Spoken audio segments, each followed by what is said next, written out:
میں شیخ الحدیث مولانا حافظ ڈاکٹر عبدالرشید اظہر صاحب سے گزارش کروں گا کہ وہ مسند پر تشریف لے آئیں، اور طالب علم سے گزارش کروں گا کہ وہ عبارت پڑھ لیں۔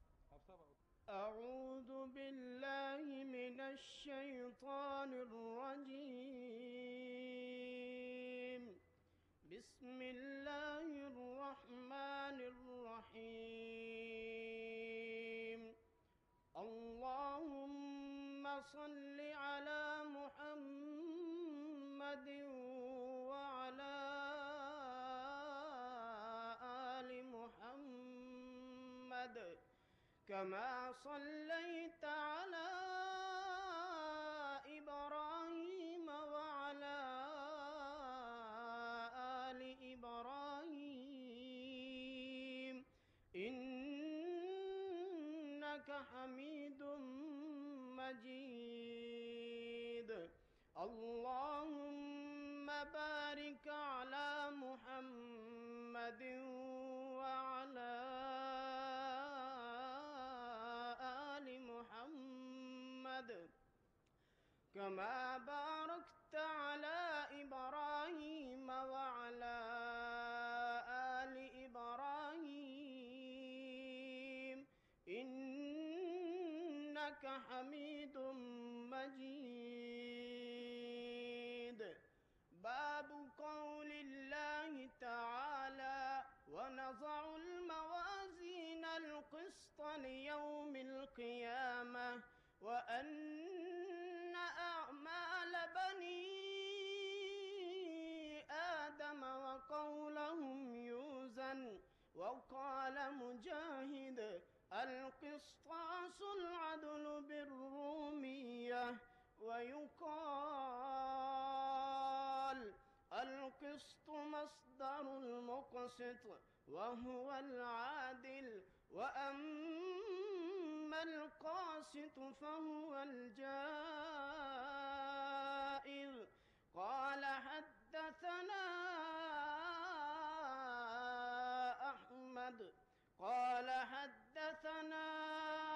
أحمد بن إشكاب قال حدثنا محمد بن فضيل عن عمارة بن القعقاع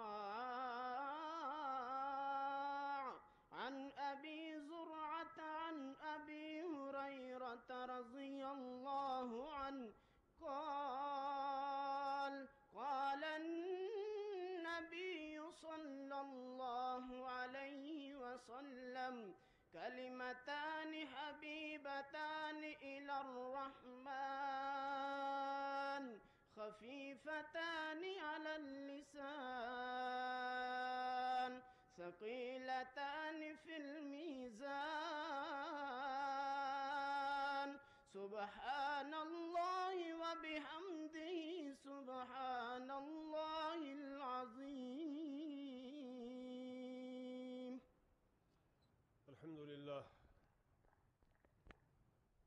لله حمدا كثيرا طيبا مباركا فيه،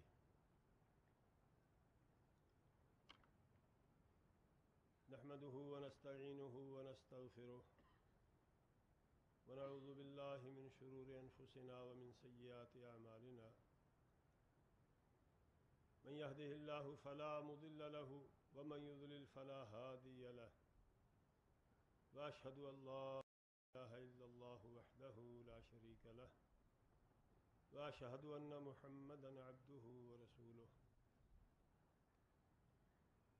يا أيها الذين آمنوا اتقوا الله حق تقاته ولا تموتن إلا وأنتم مسلمون، يا أيها الناس اتقوا ربكم الذي خلقكم من نفس واحدة وخلق منها زوجها وبث منهما رجالا كثيرا ونساء، واتقوا الله الذي تساءلون به والأرحام إن الله كان عليكم رقيبا۔ يا أيها الذين آمنوا اتقوا الله وقولوا قولا سديدا يصلح لكم أعمالكم ويغفر لكم ذنوبكم، ومن يطع الله ورسوله فقد فاز فوزا عظيما۔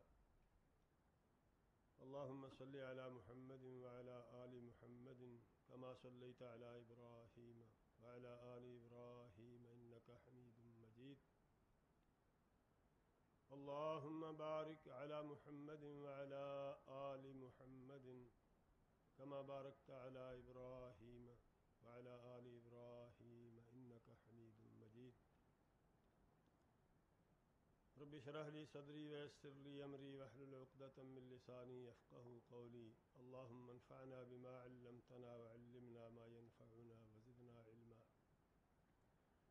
رب أعوذ بك من همزات الشياطين وأعوذ بك رب أن يحضرون. أما بعد، فقد قال الإمام البخاري رحمه الله تعالى في جامعه باب قول الله تعالى ونضع الموازين القسط ليوم القيامة وأن أعمال بني آدم وأقوالهم توزن أو قولهم يوزن. وقال مجاهد القسطاس أو القسطاس والعدل بالرومية، ويقال والقسط مصدر المقسط وهو العادل، وأما القاسط فهو الجائر.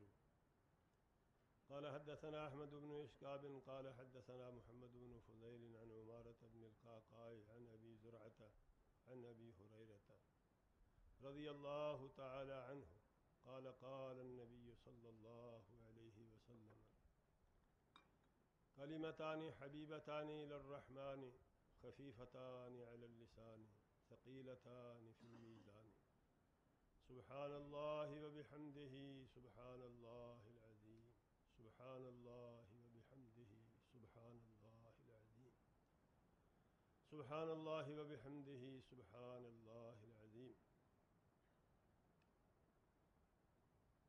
قابل صد احترام محترم میر کارواں امیر مرکزی جمعیت اہل حدیث پروفیسر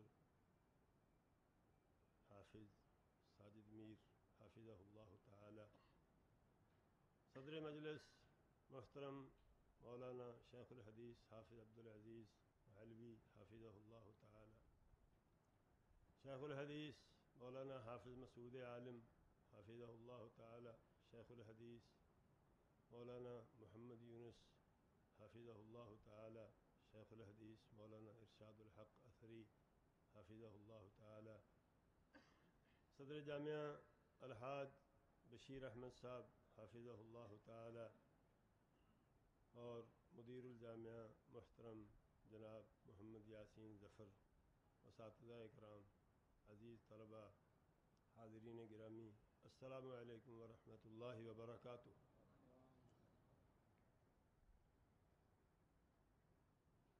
بار بار چونکہ آپ نے یہ القائے نسبت کی بات سنی تو میں بھی بات یہیں سے شروع کرتا ہوں. قال الامام ابو داود رحمہ اللہ تعالی حدثنا ابو بکر بن ابی شیبۃ ومسدد قال حدثنا سفیان عن عمرو بن دینار عن ابی قابوس عن عبد الله بن عمرو بن العاص رضی اللہ تعالی عنہما قال قال النبي صلى الله عليه وسلم الراحمون يرحمهم الرحمن والرحم شجنة من الرحمن فمن وصلها وصله الله ومن قطعها قطعه الله. یہ حدیث مسلسل بالاولیہ ہے. کسی بھی طالب علم کو جب بھی کسی اپنے جیسے طالب علم عمر رسیدہ طالب علم سے پڑھنے کا آغاز کرنا ہو تو یہ حدیث عموماً سب سے پہلے سنائی جاتی ہے. اس کے بعد قابل صد احترام برادر عزیز محترم ڈاکٹر حماد صاحب حافظہ اللہ تعالی وسلم اللہ تعالی کو داد تحسین پیش کرتا ہوں. ان کی نہایت ہی خوبصورت اور شاندار گفتگو پر اللہ تعالی مزید توفیق عطا فرمائے. لیکن اس میں ایک دو باتیں جن کی تصحیح نہایت ہی ضروری ہے. اگر کوئی چھوٹی سی بات ہوتی تو میں پسند نہیں کرتا برسر مجلس بات کرنے کو. ان میں سے ایک تو معتزلہ کو اسلام کے خادم قرار دینے والی بات ہے. یہ بات ہضم ہونے والی نہیں ہے. وہ جو اپنے آپ کو اہل توحید و عدل کہتے ہیں، عزیز گرامی ذرا ان کو توجہ سے پڑھ لیجئے، پھر آپ کو پتہ چلے گا کہ وہ اہل توحید کس معنی میں سمجھتے ہیں اپنے آپ کو، اور اہل عدل اپنے آپ کو کس معنی میں سمجھتے ہیں۔ یہ درست ہے کہ اہل علم کوئی علمی غلطی کریں تو اسے اجتہادی غلطی کہا جاتا ہے، لیکن انہی کی گفتگو کی روشنی میں عرض کروں کہ اگر کوئی شخص کتاب اللہ اور سنت رسول اللہ کو 100% حجت سمجھتا ہو، ان کی بالادستی کا قائل ہو، یہ مانتا ہو کہ وحی الہی ہے اور حق اور سچ ہے، اور اس فکر اور اس خیال اور اس ذہن کے ساتھ اجتہاد کرے، پھر کوئی غلطی ہو جائے انشاءاللہ العزیز اس کو اجر ملے گا۔ اگر کوئی کتاب اللہ سنت رسول اللہ کی بالادستی نہیں مانتا اور وہ متبع نہیں ہے، مبتدع ہے، کتاب و سنت کو حجت نہیں مانتا، پھر وہ جو غلطیاں کرتا ہے وہ غلطیاں اجتہادی غلطیاں نہیں ہوتی، وہ انحراف ہوتا ہے، وہ دجل ہوتا ہے، وہ تحریف ہوتی ہے۔ اس لیے معتزلہ خادم اسلام نہیں ہے، دشمنان اسلام ہے۔ میں ایک چھوٹی سی بات آپ کو سناتا ہوں، اس سے اندازہ ہو جائے گا۔ عمر بن عبید معتزلہ کے ایک بڑے زعیم ہیں، ان کے بڑے علماء میں شمار ہوتے ہیں، اور ان کی اس کی باتیں کرنے لگے، مکروہ باتیں، تو ساری رات گزر جائے اس میں۔ تو اس کے سامنے حدیث پڑھی گئی، اور حدیث صحیح بخاری کی ہے اور سکے بند صحیح حدیث ہے۔ اعمش عن زید بن وہب بن عبداللہ بن مسعود رضی اللہ تعالی عنہ، وہ تقدیر والی حدیث، بچہ اپنی ماں کے پیٹ میں جنم لیتا ہے تو اس کی تقدیر کے لیے فرشتے آتے ہیں۔ سن کر کہنے لگا کہ اگر میں اعمش سے سنوں یہ حدیث براہ راست تو اسے لَكَذَّبْتُهُ، میں کہوں کہ تم جھوٹ بول رہے ہو، اور اگر یہی حدیث میں زید بن وہب سے سنوں لَرَدَدتُّهُ، میں اس کے منہ پہ دے ماروں اس حدیث کو، اور یہی حدیث عبداللہ بن مسعود سے سنوں تو لَمَا قَبِلْتُ مِنْهُ، اور اگر یہی حدیث میں حضرت محمد الرسول اللہ صلی اللہ علیہ وسلم کی زبان مبارک سے سنوں تو پھر بھی میں ایسے قبول نہ کروں، اور اگر یہی بات میں اللہ رب العزت سے سنوں تو اس سے کہوں گا اے اللہ، عالم ارواح نے تو نے ہمارے ساتھ یہ وعدہ تو نے کیا تھا۔ انہیں کیسے خادم اسلام کہا جا سکتا ہے؟ اگر یہ خادم اسلام ہے تو پھر محدثین کا اللہ حافظ ہے۔ ان کی توحید اسماء و صفات کا انکار ہے، یہ سمجھتے ہیں کہ اسماء و صفات کا اقرار شرک ہے اور اسماء و صفات کا انکار توحید ہے۔ یہ توحید کسی طرح بھی ہضم نہیں ہو سکتی ہمیں، اللہ رب العزت توفیق عطا فرمائے۔ دوسری چھوٹی سی وضاحت طریقہ تدریس کے بارے میں ہے۔ حقیقت یہ ہے کہ ہمارے مدارس میں جو طریقہ تدریس ہے، یقیناً تمام اساتذہ ایک جیسے تو نہیں ہوتے، اللہ تعالیٰ نے کسی کو زیادہ صلاحیت دی ہوئی ہے، کسی کو کم صلاحیت دی ہوئی ہے۔ یہ دراصل ایک مربوط سلسلہ ہے پہلی کلاس سے لے کر آخری کلاس تک۔ تو یہاں اگر کسی ایک کلاس میں بیٹھ کر دیکھا جائے تو صورتحال کی سمجھ نہیں آ سکتی۔ ایک حدیث ایک طالب علم بلوغ المرام میں بھی پڑھ چکا ہوتا ہے، مشکاۃ شریف میں بھی پڑھ چکا ہوتا ہے، سنن نسائی میں بھی پڑھ چکا ہوتا ہے، سنن ترمذی میں بھی پڑھ چکا ہوتا ہے، ابو داؤد میں بھی پڑھ چکا ہوتا ہے، صحیح مسلم میں بھی پڑھ چکا ہوتا ہے، پھر بخاری شریف میں آتی ہے یا مسلم شریف میں آتی ہے، تو وہ مرور کرام ہوتا ہے، وہ احترام کے لیے، تقدس کے لیے اس کی تلاوت ہوتی ہے، طالب علم اس کو جان رہا ہوتا ہے، اس کے بارے میں پہلے گفتگو ہو چکی ہوتی ہے۔ حقیقت یہ ہے کہ یہ طریقہ تدریس جو ہمارے مدارس کے اندر رائج ہے، یہ طریقہ تدریس محدثین کرام کا طریقہ ہے۔ امام مجاہد نے حضرت عبداللہ بن عباس سے 3 بار شروع سے لے کر آخر تک قرآن کریم پڑھا، وہ کس طرح پڑھا ہوگا؟ یہ ہمارے یونیورسٹیوں کا جو طریقہ ہے لیکچر دینے کا، اس طریقے سے تو آدھا قرآن نہیں پڑھا جا سکتا، بلکہ ایک سورت نہیں پڑھی جا سکتی ساری عمر میں۔ امام بخاری رحمۃ اللہ علیہ سے جو 90,000 آدمیوں نے براہ راست بخاری پڑھی ہے، تو یہی طریقہ تدریس ہوگا جو ہمارے مدارس میں رائج ہے، اسی لیے اتنے لوگوں نے پڑھ لی۔ اگر وہ طریقہ ہو جو یونیورسٹیوں میں رائج ہے، وہ بھی بہت اچھا طریقہ ہے، وہ اپنی جگہ پسندیدہ ترین ہے، یہ اپنی جگہ پسندیدہ ہے، وہ ان کے لیے مناسب ہے، یہ ان کے لیے مناسب ہے۔ اور وہ طریقہ اختیار کیا جائے تو ایک ہی کتاب پڑھنے کے لیے 20 سال چاہیے، اور وہ بھی بہترین طریقہ ہے، وہ محققین کا طریقہ ہے، وہ طلبہ علم کا طریقہ ہے، طلبہ حدیث کا طریقہ ہے۔ بہرحال یہ بہت ضروری مختصر سی بات تھی، اللہ رب العزت ان کو جزائے خیر دے۔ ان کی باتیں دل کی گہرائیوں سے نکل رہی تھیں اور دل کی گہرائیوں تک جا رہی تھیں، اور ان کے والد گرامی اللہ تعالیٰ ان کو غنی کے رحمت کرے۔ ہم نے ان کی گفتگو سنی ہے، وہ دل میں اترتی تھی، بندہ حیران رہ جاتا تھا کہ شخص کہاں سے بولتا ہے. رحمہم اللہ تعالی رحمتا واسعہ وسلمہ اللہ تعالی. اب ہم آتے ہیں اپنی موضوع کی طرف. گفتگو کے لیے آپ کو معلوم ہے صحیح بخاری ہے اور یہ حدیث ہے, بہت کچھ ہے کہنے کے لیے, لیکن وقت یہ ہم وقت کا ساتھ نہیں دے سکتے.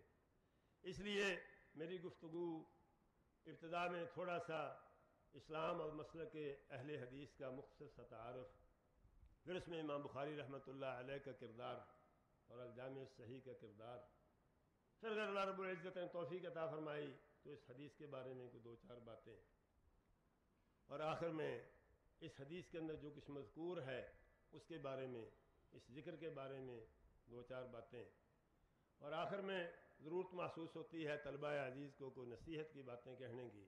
لیکن ہم سب کے والد گرامی امیر جمعیت محترم پروفیسر صاحب موجود ہیں, ان کی موجودگی میں نصیحت کا کام انہی کا حق ہے, ہمارے لیے بھی, آپ کے لیے بھی, اور سب کے لیے. اللہ رب العزت نے سب کے خیر سے نوازے. حضرات گرامی, اسلام جو ہمارا دین ہے جسے اللہ رب العزت نے نازل کیا ہے, اور اس ذات گرامی نے نازل کیا ہے, اس عظیم ذات نے نازل کیا ہے جس کے اوصاف کمال گنے نہیں جا سکتے, جس کے اسماء گرامی گنے نہیں جا سکتے, جو لا یضل ربی ولا ینسا, کہ اللہ کبھی بھولتا نہیں ہے.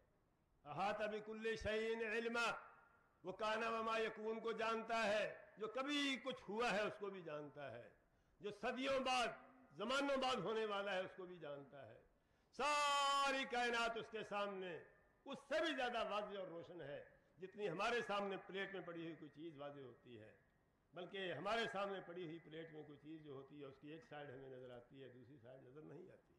لیکن اللہ رب العزت ما یعزب عن ربک من مثقال ذرۃ فی الارض ولا فی السماء, اللہ رب العزت سے کائنات کی کوئی چیز کبھی اوجل نہیں ہوئی اور کبھی اوجل نہیں رہی. اس پروردگار نے دین نازل کیا ہے, جیسے وہ صاحب کمال ہے, جیسے وہ صاحب جمال ہے, جیسے وہ صاحب جلال ہے, ویسا ہی دین اللہ رب العزت نے عطا کیا ہے.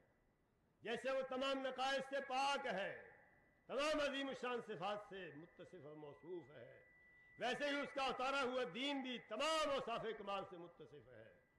یہ ایک جامع اور کامل دین ہے. اس دین سے بہتر دین کائنات نے کبھی نہیں دیکھا. قرآن حکیم آپ کے سامنے ہے, ساری دنیا زور لگا چکی, قرآن کریم کی ایک غلطی آج تک تلاش نہیں کی جا سکی اور نہ کبھی کی جا سکے گی, نہ کبھی کی جا سکے گی. یہ تو قرآن کریم ہے, اللہ رب العزت کا کلام ہے, اللہ رب العزت کی صفت ہے, اس کے اندر تو غلطی تلاش کرنا بڑی دور کی بات ہے. وہ تو اپنے ہمارے سامنے ایک مخلوق کا ذکر کر کے کہتا ہے فرجع البصر هل ترى من فطور ثم ارجع البصر كرتين ينقلب اليك البصر خاسئا وهو حسير. یہ آسمان تمہارے سامنے ہے, صدیاں بیت گئی ہیں, تمہیں چیلنج ہے, اسے دیکھو, بار بار دیکھو, ہزار بار دیکھو, لاکھ بار دیکھو, تمہاری آنکھیں تھک کے واپس آ جائیں گی, آسمان میں کوئی غلطی نظر نہیں آئے گی. سبحان اللہ الذی اتقن کل شیء, اس نے جو بنایا خوب بنایا, اس سے بہتر کوئی بنا نہیں سکتا. اس کی بنائی ہوئی چیز میں کوئی نقص نکال نہیں, اس کی بنائی ہوئی چیز سے بہتر کوئی چیز لا نہیں سکتا, اس کے کہے ہوئے سے بہتر کوئی بات کہہ نہیں سکتا, اس کے اتارے ہوئے سے بہتر کوئی اتار نہیں سکتا. اللہ رب العزت کے دیے ہوئے دین سے بہتر دین دنیا میں کوئی نہیں ہے, اور اس سے بھی بڑھ کر مہربانی اس کی یہ ہے, اس کا فضل و کرم یہ ہے کہ اس نے جب ہماری باری آئی, رسالت مآب علیہ الصلوۃ والسلام کی باری آئی, تو فرمایا الیوم اکملت لکم دینکم واتممت علیکم نعمتی ورضیت لکم الاسلام دینا. وضعی دینوں کی تو اور بات ہے, انسانوں کے بنائے ہوئے نظاموں کی تو حیثیت ہی کوئی نہیں ہے, ان کا تو ذکر ہی کوئی نہیں ہے. لیکن میں نے دنیا کے اندر آسمان سے جو دین اتارے ہیں, نعمت دین جو دنیا کے اندر میں نے اتاری ہے, جس کمال اور تمام کے ساتھ جامعیت کے ساتھ محمد الرسول اللہ صلی اللہ علیہ وسلم کو دے کر تمہاری طرف مبعوث کیا ہے, اس کمال اور جامعیت سے ہم نے کسی کو بھی نہیں. تمہیں قرآن بھی ایسا دیا جس کی نظیر کہیں نہیں ہے. یہ میں نہیں کہتا, یہ ہماری خوشفہمی نہیں ہے, اس نے خود کہا ہے اللہ نزل احسن الحدیث کتابا متشابہا مثانیہ تقشعر منہ جلود الذین یخشون ربهم ثم تلین جلودہم وقلوبہم الی ذکر اللہ ذالک ھدی اللہ۔ ایسا بہترین کلام کبھی کسی کو اللہ رب العزت نے عطا نہیں فرمایا۔ اللہ نے بہت گفتگو کی، بڑی کلام کی اللہ احکم الحاکمین نے۔ قرآن بھرا پڑا ہے اس سے کہ اللہ رب العزت کا کلام کا کوئی حد ہی نہیں ہے، کوئی شمار ہی نہیں ہے۔ اتنا کلام کیا کہ پوری دنیا مل کر اس کلام کا احاطہ نہیں کر سکتی۔ کل کان البحر مدادا لکلمات ربی لنفد البحر قبل ان تنفد کلمات ربی ولو جئنا بمثلہ مددا۔ میں کہتا ہوں ما یعلم جنود ربک الا ہو، اللہ رب العزت کی مخلوق کی قسموں کو کوئی نہیں جانتا، اور اللہ تعالیٰ نے اپنی تمام مخلوق کے ہر فرد سے بات کی ہوئی ہے۔ یہ جو چونٹیاں اپنی خوراک اکٹھی کرتی ہیں مولا کی ہدایت پر اکٹھی کرتی ہیں۔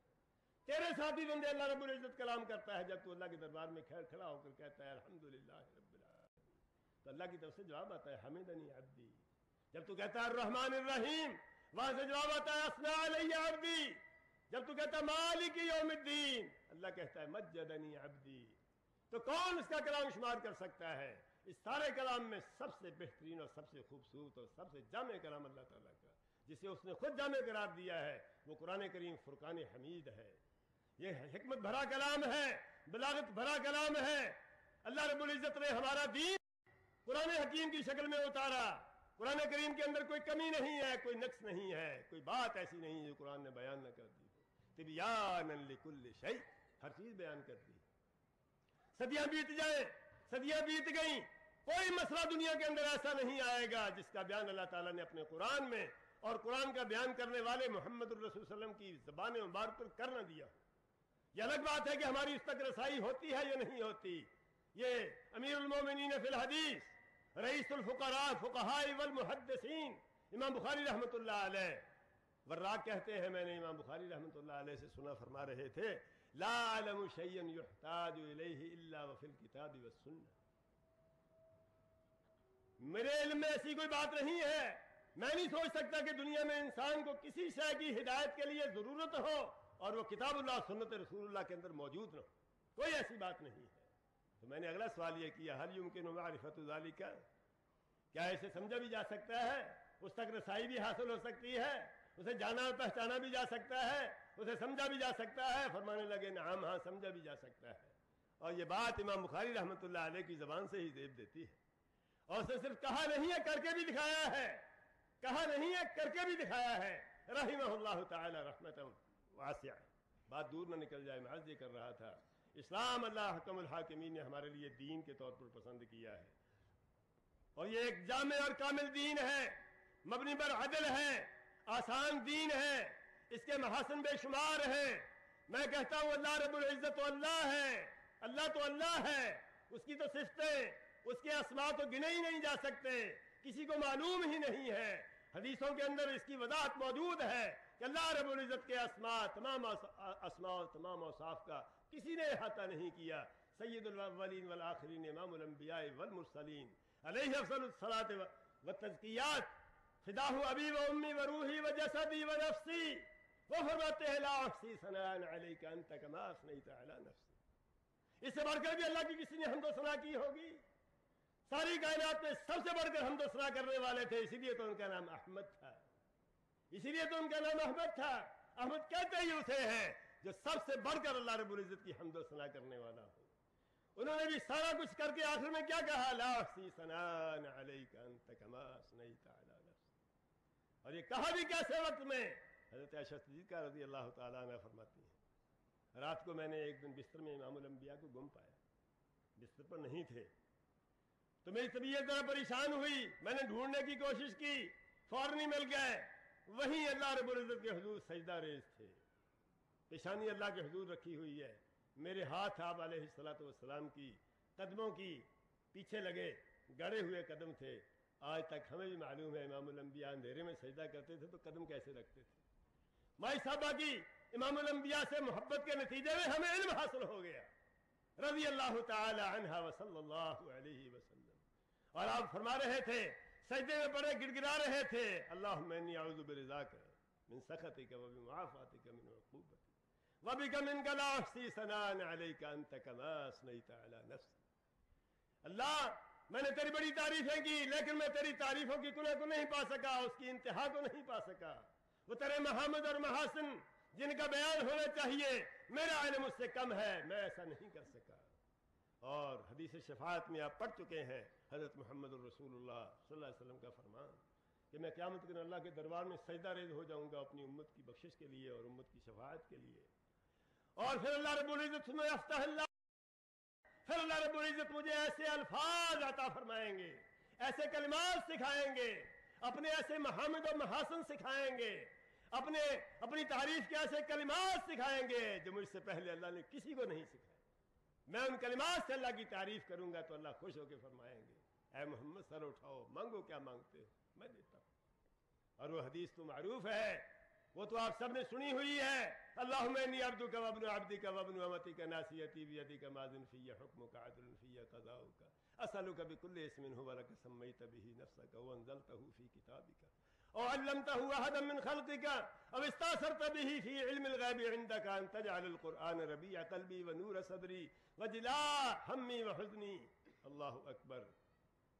اور تیرے ہر اس نام سے بھی سوال کرتا ہوں، ہر اس نام کے وسیلے سے سوال کرتا ہوں جو تو نے کسی کو نہیں سکھایا، اپنے پاس غیب مکنون کے اندر رکھا ہوا ہے۔ یہ حدیثیں کیا بتاتی ہیں کہ دنیا کی کوئی طاقت، دنیا کے کوئی عالم، دنیا کے کوئی نبی اور رسول بھی اللہ رب العزت کے تمام اوصاف کمال کا احاطہ نہیں کر سکا۔ اور جب اس کے اوصاف کمال کا احاطہ ہی نہیں ہو سکا تو اس کی بات کرنے کا کیا؟ آپ آئے قرآن حکیم کی طرف۔ قرآن حکیم علم نے 100 تک نام گنے ہیں اور ہر نام قرآن کریم کی کسی خصوصیت کی نشاندہی کرتا ہے، امتیاز کی نشاندہی کرتا ہے، اس کی کسی خوبی اور اس کے کسی کمال کی نشاندہی کرتا ہے۔ یہی معاملہ حضرت محمد الرسول اللہ صلی اللہ علیہ وسلم کا ہے۔ امام الانبیاء صلی اللہ علیہ وسلم کے بھی نام 100 سے زیادہ ہیں۔ ہماری زبردستی ہے کہ ہم نے 99 اللہ کے لکھے ہوئے ہیں، 99 رسول اللہ کے لکھے ہوئے ہیں۔ اللہ اکبر، یہ نادانی ہے۔ اللہ کے نبی کے نام بھی اس سے زیادہ ہے، اور اللہ کے نبی کا ہر نام حضرت محمد الرسول اللہ صلی اللہ علیہ وسلم کے کسی مقام اور مرتبے کی نشاندہی کرتا ہے۔ امام الانبیاء کے اندر اللہ تعالیٰ نے اتنی خوبیاں رکھی ہوئی ہیں، رسالت مآب علیہ السلام کے وہ امتیازات، وہ خصوصیات، وہ خوبیاں جو آپ کو باقی انبیاء کرام سے ممتاز کرتی ہیں، وہ علماء کرام نے 100 تک گنی ہیں۔ باقی تو کسی کے ساتھ تقابل ہی نہیں ہو سکتا، بات کرنا ہی گستاخی۔ تو جب بھیجنے والے کا یہ حال ہے اور آنے والے کا وہ حال ہے، جس کے پاس آیا اس کے محامد و محاسن کا یہ عالم ہے، تو اسلام کی خوبیاں بھی تو اتنی ہی ہیں۔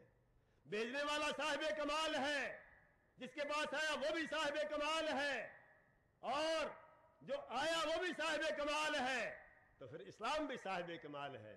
اسلام جامع ہے، کوئی دین دنیا میں ایسا نہیں دیکھا گیا، لیکن اس کی خوبیاں بے شمار، ان میں سے بڑی بڑی خوبیاں ایک تو جامع ہے۔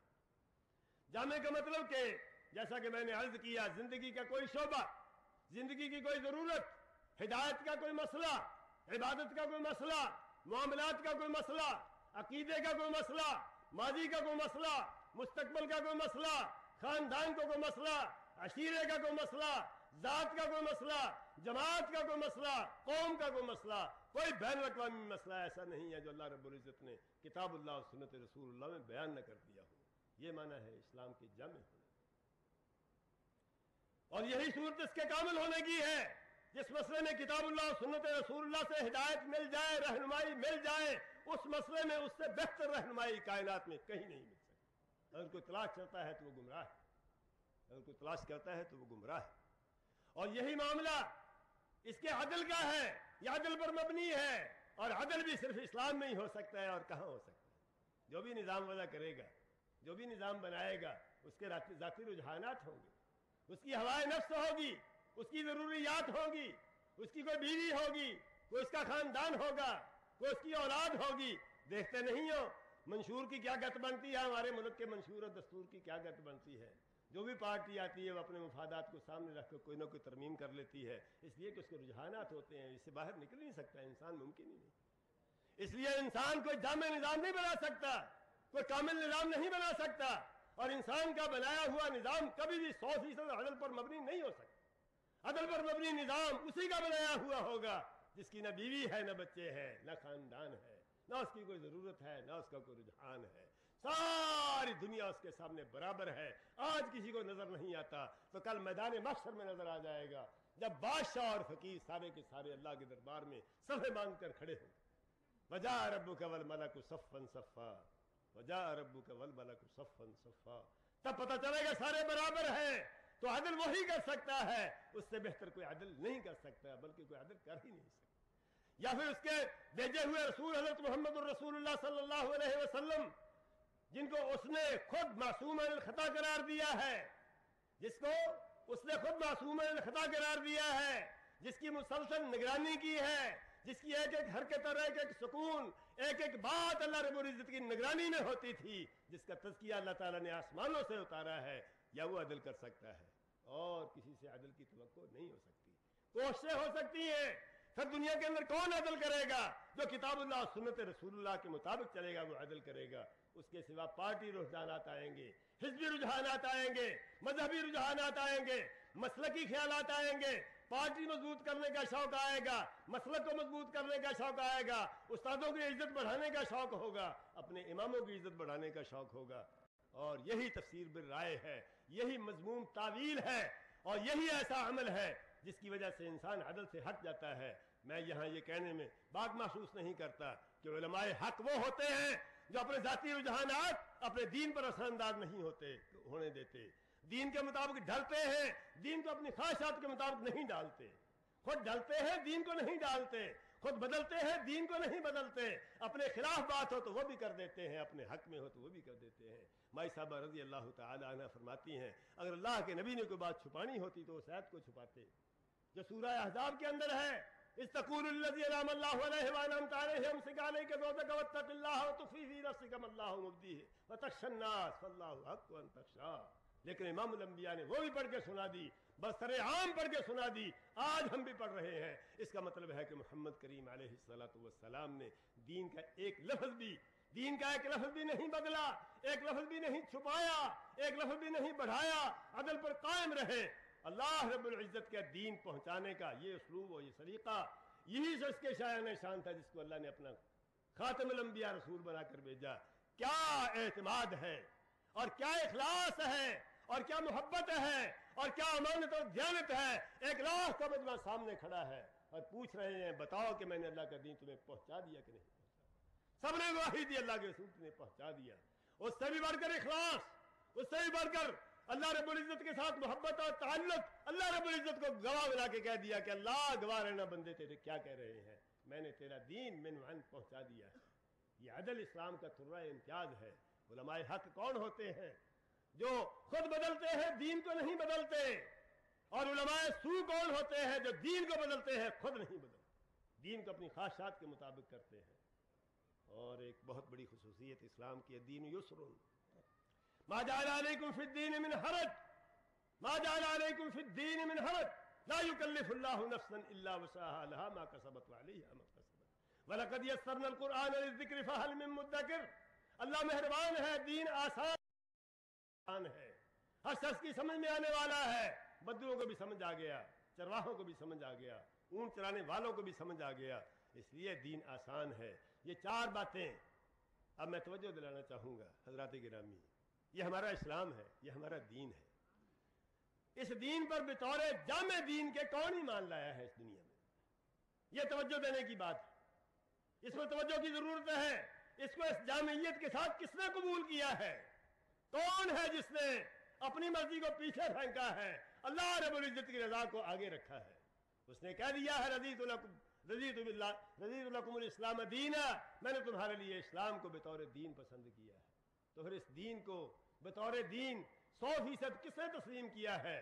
اگر نظر دوڑا کے دیکھیں, ان معتزلہ کو دیکھیں, ان خوارج کو دیکھیں, ان اہل بدعت کو دیکھیں, مرجیہ کو دیکھیں, جس کو بھی دیکھیں گے وہ اللہ رب العزت کے معاملے میں بات کر کے دیکھ لیں, وہیں سے بھاگ گئے. اللہ رب العزت پر ہی کوئی 100% ایمان نہیں لایا. کسی نے اللہ رب العزت کو ہی 100% نہیں مانا, وہیں سے اختلاف کا آغاز ہو جاتا ہے. یہ اللہ رب العزت کی توفیق اور اس کی مہربانی ہے. ابوبکر, عمر, عثمان, علی اور عشرہ مبشرہ, اصحاب بیعت رضوان, اصحاب بدر, صحابہ اکرام رضوان اللہ علیہم اجمعین, وہ